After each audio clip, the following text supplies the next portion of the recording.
여서랑 인사하십시다. 사랑합니다. 감사합니다.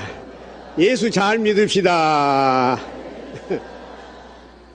제가 전국구로 이렇게 가끔 설교 초청을 받아서 다녀보는데, 그 교회에 가면은 이제 분위기란 것이 있고, 또 성가대를 보면 그 교회 수준을 안다고 이야기하는데, 내가 솔직히 이야기해서 우리 전주 성강교회 성가대를 보면은 상당히 수준이 높아요. 진짜입니다, 진짜. 이렇게 은혜롭고 감동적이고 정말 하모니를 이루어서 아주 신앙적인 노래를 찬양을 하는 교회 복이 별로 썩 그렇게 많지 않거든요. 너무 오늘 또 찬양 감사하고, 그러면서 우리 성가들을 위해서 박수 한번 힘차게 쳐주십시오. 너무 감사해요. 아, 정말 잘해요. 우리 고장에서 있었던 이야기입니다만은, 지금은 이제 부안여중 3학년인데 3년 전에 우덕초등학교 부안에 6학년 일반인 이슬이라고 하는 학생이 쓴 시입니다. 그 어머니가 지병이 있었는데 5년 동안 투병 생활하다가 마침내 37살에 참 젊은 나이에요. 그래서 세상을 떠났어요. 그리고 지나는 가운데서 이슬, 그 딸이 어머니 생각이 나서 쓴 시가 이번에 저 경상도에 있는 한 음악 선생님이 거기다 곡을 붙여가지고 그래서 노래까지 되었습니다만, 그 시를 제가 여러분 앞에 한번 소개를 해주고 싶어요. 가장 받고 싶은 상. 아무것도 하지 않아도 짜증 섞인 투정에도 어김없이 차려지는 당연하게 생각되는 그런 상.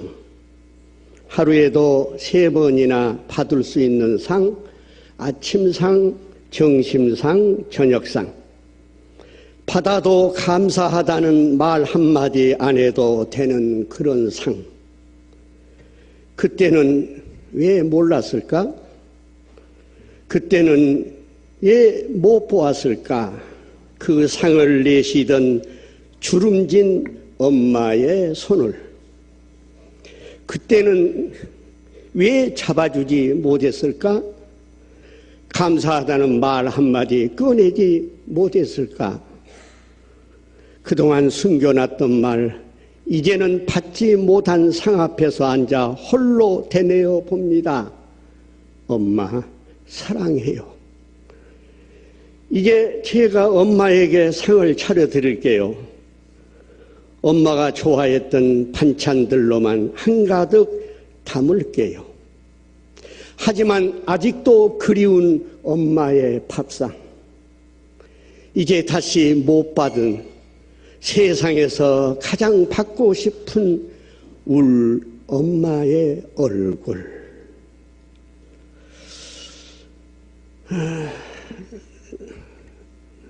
너무 가슴이 저립니다. 엄마를 그리워하고 보고 싶어서 쓴 이 시예요. 초등학교 6학년이 쓴 시였으니까요.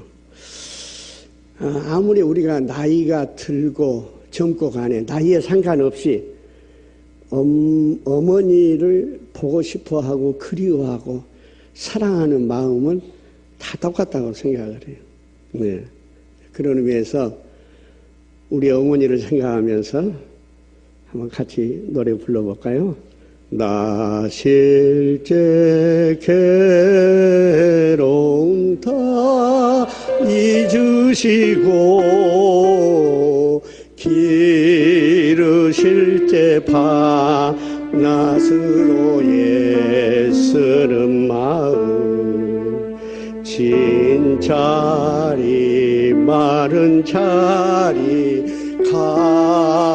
가라니시고 손발이 다닳도록 고생하셨네. 하늘 아래 그 무엇이 높다하리요. 어머님의 은혜는 가히 없어라. 우리가 우리 장로님께서도 요즘 어려운 세상에 대해서 기도하셨습니다마는 세상은 우리가 생각하는 것처럼 그리 만만하지를 않습니다. 오늘 무슨 일을 만날는지, 오늘 무슨 일이 일어날지 아무도 모릅니다. 그래서 비스마르크는 그런 이야기를 했어요. 내가 5분 후에 일을 안다고 하면 세상을 다 내가 정복할 수 있겠다. 그런데 좋은 일도 있지만 우리의 마음을 힘들게 하는 일이 더 많이 일어나는 세상입니다. 우리는 감당하기 어려운 일을 만났을 때 피하려고 합니다. 그러나 피한다고 해결되지는 않습니다. 오늘 우리가 읽은 성경 본문의 말씀은 사사시대 때에 있었던 이야기인 것입니다. 유대 땅에 심한 가뭄이 들었어요. 그러니 어떻게 사람이 살 수 있겠습니까? 그런데 바로 유대 땅의 베들레헴에 엘리멜렉이라고 하는 굉장한 부자가 살았는데 그 부자가 아내 나호미와 두 아들 마론과 기론을 데리고 요단강 동편에 있는 이웃 나라인 모압으로 이사를 간 것입니다. 그가 이사를 간 이유는 그는 부자였기 때문에 먹을 것이 없어서가 아니에요. 자연히 옛말에 그런 말이 있잖아요. 사흘을 굶으면 올장을 안 한 사람이 없다고. 세상에서 서름 중에 가장 큰 서름이 배고픈 서름 아니겠습니까? 그러니 이 가난한 사람들이 자기에게 몰려와서 귀찮게 할까 봐서 그것이 귀찮게 여겨서 이사를 가버린 거예요. 여러분, 우리가 이사 가는 거 굉장히 중요하지요. 우리가 성경에 보면 이사를 잘 가가지고 축복받는 사람인가 하면 이사를 잘못 가가지고 어려움 당하는 사람도 있지 않습니까? 예를 들어 이야기하면 아브라함 같은 사람은 75세가 되었는데 하나님께서 너는 본토와 친척과 아비집을 떠나 내가 지시할 땅으로 가라. 여러분 75살 먹은 노인이 갈 바를 알지 못하고 그 땅이 어디 있는지도 모르고 들어본 적도 없는데 이사 갑니다. 뭐 때문에? 하나님의 말씀을 쫓아서 이사를 간 거예요. 그래서 결국 어떻게 했습니까? 아브라함은 믿음의 조상이 되고 아브라함은 축복의 조상이 됩니다. 그러나 아브라함의 조카 롯은 어땠습니까? 그가 보니까 소돔성 고모라가 물된 에덴 동산 같고 겉으로 볼 때는 정말 도시화가 되고 살만한 그런 지역이어서 그래서 그곳을 이사를 갔는데 이사 잘못 간 것이죠.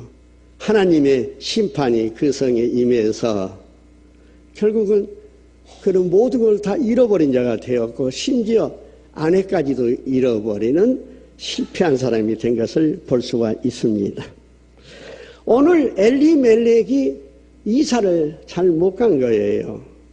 왜 이사를 잘못 갔냐? 베들레헴은 유대 땅으로서 하나님을 섬기는 땅입니다. 하나님을 섬기는 땅인데 이 모압 땅은 그모스라고 하는 우상을 섬기는 땅인 거예요. 그런데 그가 인간의 어떤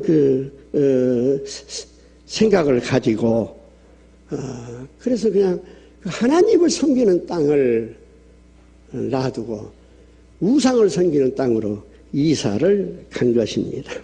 네. 그런데 결과가 어떻게 됐어요? 그는 모압 땅에 가서 죽고 말았고, 그 두 아들 마론과 기론이 모압 땅에 가서 성장을 해서 결혼을 했지만은, 그러나 그 두 아들도 죽고 만 것 아니겠습니까? 네. 엘리멜렉은 가뭄은 피했을는지 모르지만 죽음은 피하지 못했던 것입니다. 그렇습니다. 우리가 어려운 세상 살면서 인생에서 만나는 문제가 있다 하면은 그것을 우리는 피할 것이 아니라 풀어야 할 줄로 믿습니다. 그 이야기가 바로 다윈 이야기예요.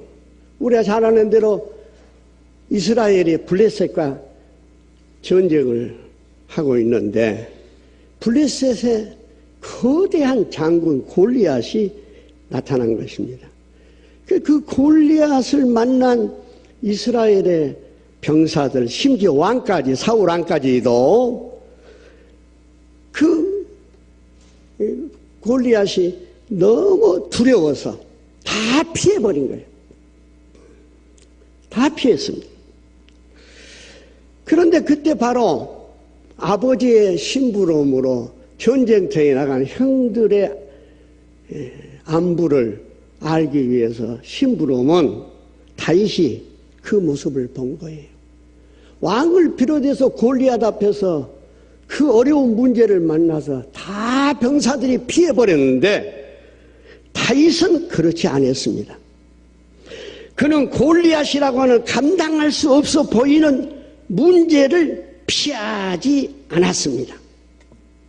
그는 만군의 하나님을 믿음으로 마침내 그 문제를 풀어나가려고 했던 것 아니겠습니까?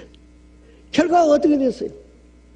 다윗의 힘이 아니라 만군의 하나님을 믿는 그 믿음, 하나님의 힘으로 그 대단한 골리앗을 무너뜨리고 만 사실을 우리는 알고 있습니다. 그래요. 풀 한 폭이 보이지 않는 메마른 강야 같은 인생의 가뭄을 우리가 만난다면 두려워서 피하기만 하지 말고 믿음으로 풀어나가는 성도가 되기를 주의 이름으로 축복합니다. 모압으로 이사온 엘리멜렉, 마론과 기론이 죽었다 했지 않습니까? 남편과 두 아들마저 잃어버린 나오미, 그는 텅 빈 인생이 되고 만 것입니다. 기가 막힌 일 아니겠습니까? 그래서 죽지 못해 하루하루 살아가는데 어느 날 기쁜 소식이 들려온 것입니다. 그것이 루키서 1장 6절의 말씀입니다. 무슨 소식이냐? 여호와께서 자기 백성을 돌보시사 그들에게 양식을 주시니라. 하나님께서 비를 내려주시고 유대 땅에 풍년이 들게 해 주신 것입니다. 나오미는 그 기쁜 소식, 고국의 소식을 듣자 즉각적으로 반응을 합니다. 우리 빵집으로 돌아가자. 베들레헴은 빵집입니다. 그래서 베들레헴으로 돌아가기로 결심한 나오미는 남편을 잃고 남겨진 두 자부들과 더불어서 국경선까지 옵니다. 그래서 국경선에 와서 그 두 자부에게 선택의 기회를 주는 것입니다. 나오미는 그 두 자부 오르바와 룻에게 말합니다. 고향으로 이제 돌아가라. 응? 내가 베들레헴에 돌아가서 혹시라도 내가 남자를 만나서 아이를 기적적으로 하나님 의뢰로 낳는다고 하더라도 언제 그 아이가 커서 너희들의 신랑이 될 수 있겠느냐 하면, 그때 중동지방이나 유대나라는 계대 결혼이라는 것이 있습니다. 그렇기 때문에 부활의 문제를 가지고 사두개인이 물었잖아요. 몇 형제가 있는데 형이 죽어서 그 형수를 다음 동생들이 다 같이 살았는데 부활할 때에 그분이 누구의 아내가 됩니까? 그런 질문을 한 이유가 바로 이 계대 결혼 때문에 한 거예요. 예. 이 계대 결혼이 있어. 그건 도저히 불가능한 일이라 그 말입니다. 내가 혹시 그런 일이 있다 하더라도 언제 그 아이가 커서 너희들의 남편이 되겠느냐? 그러니 다 생각 접고 고향으로 돌아가서 새 삶을 시작할 것을 권면을 한 것입니다. 그러나 선택은 본인들의 몫이지요. 소돔성을 나와서 뒤돌아보지 말라 했는데 뒤돌아봤다가 소금기둥이 된 롯의 부인이나 장자의 명분을 경홀히 여기고 팥죽 한 그릇에 장자의 명분을 팔아버린 예서나 하나님의 말씀에 불순종한 사울, 그런 인간적이고 세속적인 선택을 한 것은 결국 본인의 몫인 것입니다.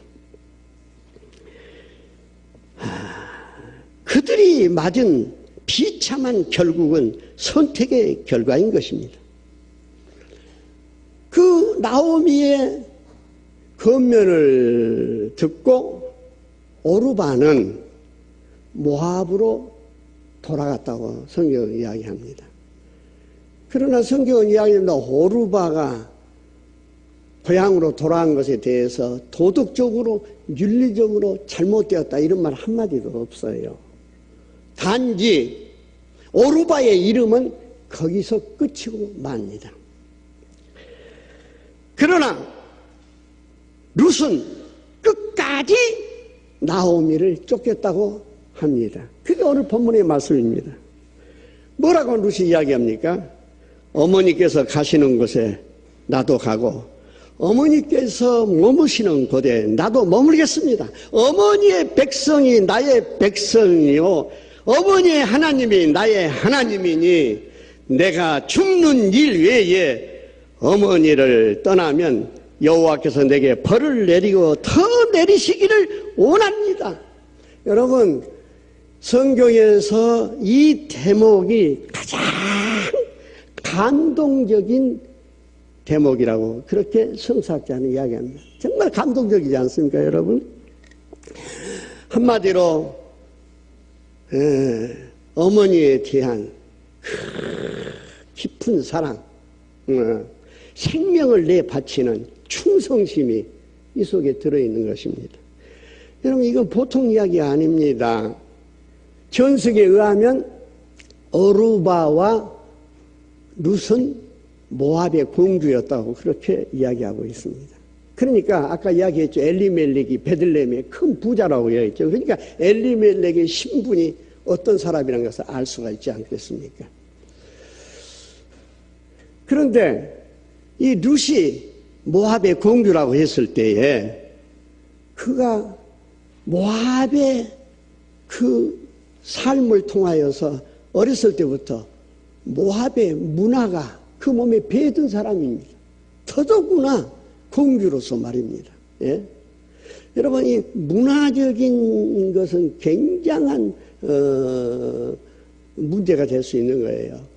여러분, 외국에 가서 이민간 동포들을 만나든지 외국에 나가서 잠깐이라도 뭐 사업차 또는 공부하게 나간 사람들의 가장 어려움이 무엇인 줄 아십니까? 문화가 맞지 않는 거예요. 예. 그게 굉장히 힘든 일이에요. 그래서 다 나이 들면 고향으로 오고 고국으로 온 이유가 다 그거 아니겠습니까? 그런데 오늘 나오미가 그 문화적인 문제를 극복하는 이야기입니다. 어머니의 백성이 나의 백성이라 그 말은 바로 이 문화를 초월한 이야기입니다. 어머니를 사랑해서 말이에요. 나오미를 사랑해서 문화를 초월한다는 얘기 보통 이야기 아닙니다. 그 다음에 뭐라고 이야기합니까? 어머니의 하나님이 나의 하나님입니다. 여러분, 모압은 그모스라고 하는 우상을 섬기는 나라라죠. 완전히 신이 달라요. 예? 예. 그런데 그 신앙마저 포기하는 거예요. 어머니를 위해서. 이제는 나는 그모스를 믿지 않겠습니다. 예? 뭡니까? 모압의 공주가 말이죠. 나는 이제 어머니의 하나님을 믿겠습니다. 신앙마저 포기하는 게, 문화를 포기하고 신앙을 포기하는 것. 이거 보통 일이 아닙니다. 우리들 주변에 그런 일이 있지 않습니까? 제가 목회하면서 느낀 점이 이제 며느리가 시집을 왔는데 가톨릭 신자예요. 그런데 같은 하나님을 믿지 않습니까? 그럼에도 불구하고 절대로 교회는 안 나오고 카톨릭을 나가는 며느리가 끝까지 봤습니다. 그거 이해가 안 되죠. 오늘 이 룻을 보면 말이죠. 정말로 부모를 사랑한다 하면은 내가 살아왔던 문화, 내 삶의 그 문화, 내가 믿었던 신앙까지도 포기하는 이 놀라운 사건입니다. 이 사건은. 일찍이 하나님은 이스라엘 백성을 택하시고 십계명을 주셨지 않습니까? 그러면서 하나님 말씀하십니다. 출애굽기 20장에 이 계명을 지키는 사람에게는 하나님은 천대까지 은혜를 베풀어 주시겠다고 약속을 한 것입니다. 우리 십계명 다 알고 있지 않습니까? 그런데 그 10가지 계명 가운데서 제5계명이 무엇입니까? 내 부모를 공경하라. 그리하면 내 하나님 여호와가 내게 준 땅에서 내 생명이 길리라. 출애굽기 20장 12절 말씀입니다. 여러분 십계명을 좀 자세히 보시면 아시겠지만은 이 십계명 중에서 5계명은 다른 9가지 계명하고 다릅니다. 왜냐? 이 5계명은 특별한 상급이 있는 계명입니다. 다른 계명에는 상급이 없어요. 그런데 이 5계명에는 내 부모를 공경하라. 그리하면 내 하나님 여호와가 내게 준 땅에서 내 생명이 길리라. 하는 일이 잘 되리라. 그래서 제5계명을 뭐라고 하냐면 약속 있는 계명이라. 그렇게 이야기를 합니다. 그러므로 부모를 공경하는 것은 하나님의 계명을 지키는 것입니다.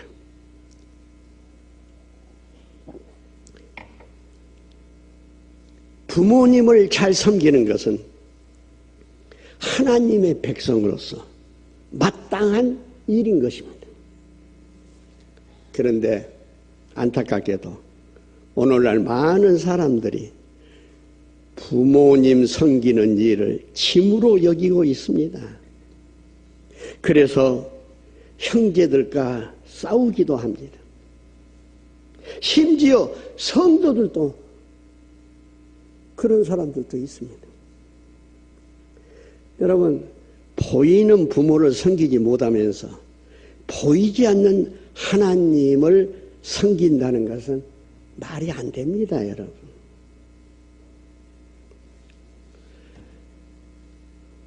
룻은 약속 있는 계명을 지키는 믿음의 여인이었습니다.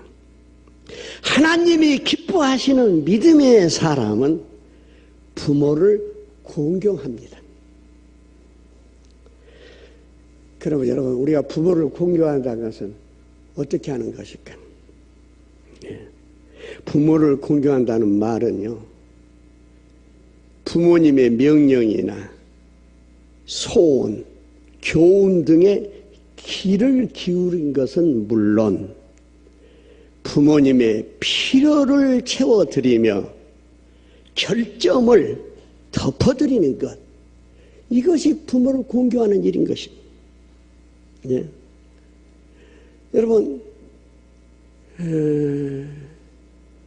그런 이야기가 있지 않습니까? 도시에 사는 아주 출세한 아들이, 다른 이야기는 다 들어봤는데 효자란 말은 못 들어봤는데 부모님한테 좋은 옷도 사드리고 부모님한테 아주 용돈도 잘 드리고 자기 나름대로 최선을 다하는데 효자란 말은 못 들어요. 그런데 저 전주 완산 시골에 말이죠, 효자가 있단 말을 듣고 효자 공부하러 갔더랍니다. 갔는데 보니까 다 쓰러진 오막산인데 거기 아주 백발 어머니가 계시는데 아들이 여름에 나무를 해가지고 와서 나무찜을 탁 부려놓으니까 어머님이 부엌으로 가시더니 세숫대에다가 물을 떠가지고 와서 잿돌에 얹어놓고 아들 보다가 마루에 걸터 앉으라고 합니다. 어머니가 시킨 대로 걸터 앉으니까 어머니가 아들 발을 씻어준 거예요. 여러분, 그 모습을 효자 공부로 한 도시의 아들이 보고 화를 낸 거예요. 세상에 어떻게 어머니가 발을 씻어줄 수가 있냐, 아들의 발을. 어머니 발을 씻어줘도 괜찮은데 말이죠. 그러면서 막 내가 잘못했다고 화내고 나가려고 하니까 그 효자가 뒤따라오면서 그런 이야기 했다 하지 않습니까? 효자 공부로 오셨다면서요. 내가 잘못한 것 같소. 나는 어머니가 하라는 대로만 합니다. 예. 도시의 아들은 좋은 옷도 사드리고 용돈도 주고 여행도 시켜드리지만은 자기 주관으로 하는 거예요. 부모님의 명령이나 소원이나 교훈에 귀를 기울이지 않은 거예요. 그의 필요를 채워드리지 아니하고 결점을 덮어내지 못한 거예요. 여러분, 우리가 노아의 아들이 있지 않습니까? 하루는 노아가 실수를 했는데 함이라고나 아들이 아버지의 수치를 드러냈지 않습니까?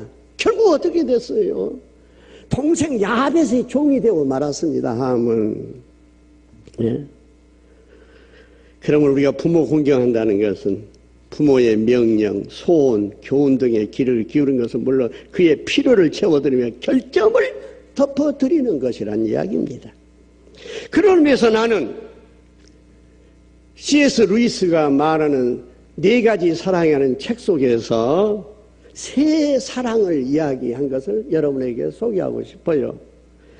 루이스는 사랑을 3가지로 해서 첫째, 필요의 사랑을 이야기합니다. 필요의 사랑은 뭐냐? 신앙적으로 이야기하면 우리의 빈곤에 대해서 부르짖는 것이요, 한 남자가 여자에 대해서는 그녀 없이는 못 살아. 이것이 필요의 사랑이란 이야기입니다. 그런데 2번째의 선물의 사랑입니다. 그래서 내가 오늘 설교 제목을 이 선물의 사랑이라고 쓴 것이에요. 신앙적으로 말하자면 하나님을 섬기기 위해서, 하나님을 위해서 기꺼이 어떤 고난도 감수하는 것, 이것이 바로 선물의 사랑입니다. 그리고 그 여인에 대해서 말한다면 그녀의 행복, 위로와 보호를 주려고 노력할 뿐만 아니라 그녀에게 부까지도 주려고 노력하는 사랑, 이게 선물의 사랑이에요. 그리고 감상의 사랑이라는 것이 있는데, 신앙적으로 이야기하면 하나님께 당신의 크신 영광에 대해서 감사드립니다 정도요. 그리고 여인에 대해서 이야기한다면 내가 그녀를 전혀 알지 못한 것보다도 알았다는 그 자체가 얼마나 다행이냐 하는 정도인 것입니다. 네. 정말 우리가 부모를 공경한다고 하면은 필요의 사랑도 아니고 감상의 사랑이 아니라 선물의 사랑을 해야 한다고 하는 이야기인 것입니다. 바로 룻이 그런 사랑을 한 사람입니다. 왜요? 마침내 베들레헴에 돌아왔는데 그때가 보리 추수 때라고 이야기하고 있잖아요. 그런데 어머니를 위해서 이삭 죽기를 나갑니다. 여러분, 그때 당시에 문화가 이방 여자가 들에 와서 이삭을 준다는 것은 아주 위험한 일입니다. 왜냐?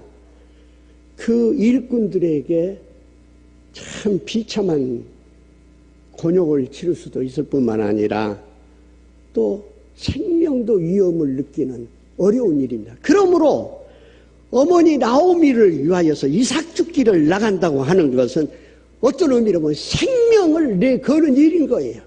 그 시대에 있었어요. 우리 하나님은 헤세드의 하나님, 좋으신 하나님, 인정 많으신 하나님이 선행의 하나님이라고 이야기하십니다. 그래서 이스라엘 나라에 무화과 나무는요, 주인이 없습니다. 나그네의 음식입니다. 그리고 포도와 감람 열매, 이건 굉장히 아주 주 농산물인데 이것을 수확할 때는요, 첫 수확을 하고 나면은 2번 다시 손을 못 대게 합니다. 나머지는 가난한 자의 몫으로 두라는 것이죠. 밭이 있으면 밭 기퉁이는 베지 못하고 그대로 놔두게 합니다. 그건 가난한 자의 몫으로 놔두라는 것이죠. 그리고 추수를 하고 나면은 절대 칼키지를 못하게 합니다. 떨어진 이삭은 그대로 놔두란 거예요. 왜냐? 가난한 자의 몫으로 말입니다. 그래서 오늘 그 이삭 죽기를 나갑니다. 여러분, 밀레라고 하는 농민의 화가가 유명한 그림이 2개 있지 않습니까? 하나는 부부가 기도하고 서 있는데 농기구를 놔두고 저 멀리 교회에서 종소리를 듣고 기도합니다. 인생의 참 행복은 신앙과 노동과 부부간의 사랑이라는 것을 이야기해 준대. 그것 말고 이삭 죽기라고 하는 세 여인이 죽는 그 그림 있지 않습니까? 이게 바로 룻을 주제로 하는 그림 아니겠습니까? 이렇게 룻은 선물의 사랑, 시어머니의 생계를 위해서 생명을 내건 이삭 죽기에 나온 것입니다. 그런데 보십시오. 우리 성령 하나님, 파라크레토스, 인도하시는 하나님, 우리를 보호하시는 하나님, 할렐루야. 여러분, 베들레헴 언제 한번 성지 순례 가서 보시면 아시겠지만 정말 넓은 들입니다. 그렇기 때문에 그 들의 주인이 다 다를 수가 있겠죠. 그런데 그 넓은 베들레헴 들판에서 성령 하나님께서 이삭을 주러 가는 룻을 누구 밭으로 인도했냐? 성경에 보니 보아스의 밭으로 인도했다. 그렇게 이야기하고 있습니다. 보아스는 누굽니까? 베들레헴의 유력자라고 했습니다. 부유한 땅의 주인이라고 이야기를 하고 있습니다. 전승에 의하면 베들레헴의 사사 입다 말고요, 입산이 있었는데 바로 그 베들레헴의 사사 입산이 보아스다. 그렇게 이야기를 하고 있는 것입니다. 그런데 그 보아스가 뒤늦게 볼이 추수하는 데 왔는데 룻을 본 것입니다. 그런데 룻에 대한 선한 행위에 대한 이야기를 그가 베들레헴의 유력자로서 어찌 모르겠습니다. 일찍이 들어 알았다고 한 것입니다. 결국은 어떻게 됐습니까? 이 보아스는 엘리멜렉의 기업을 물을 자였기 때문에 두 사람은 결혼을 하지 않습니까? 그때 나이가 보아스가 80세고 룻이 40세였습니다. 그래서 그 두 사람이 난 아들이 오벳이에요. 오벳. 그 오벳이 누구를 또 난 줄 아십니까? 이새를 낳았고 그 이새가 다윗을 낳았고 예수 그리스도는 이 다윗의 혈통을 통해서 이 땅에 오신 거예요. 이방 여인 룻이 우리의 만 인류의 구세주인 예수 그리스도의 족보의 여인이 되는 영광과 축복을 받은 것을 믿으시기를 바랍니다. 할렐루야.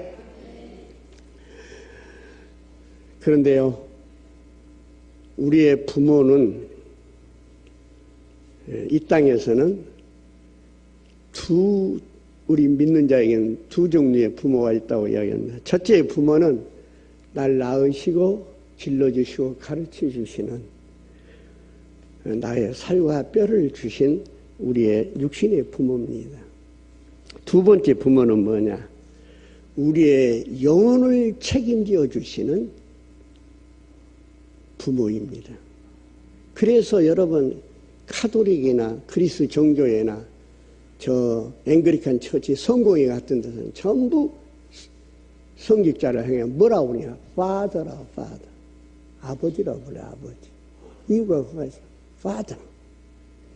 예?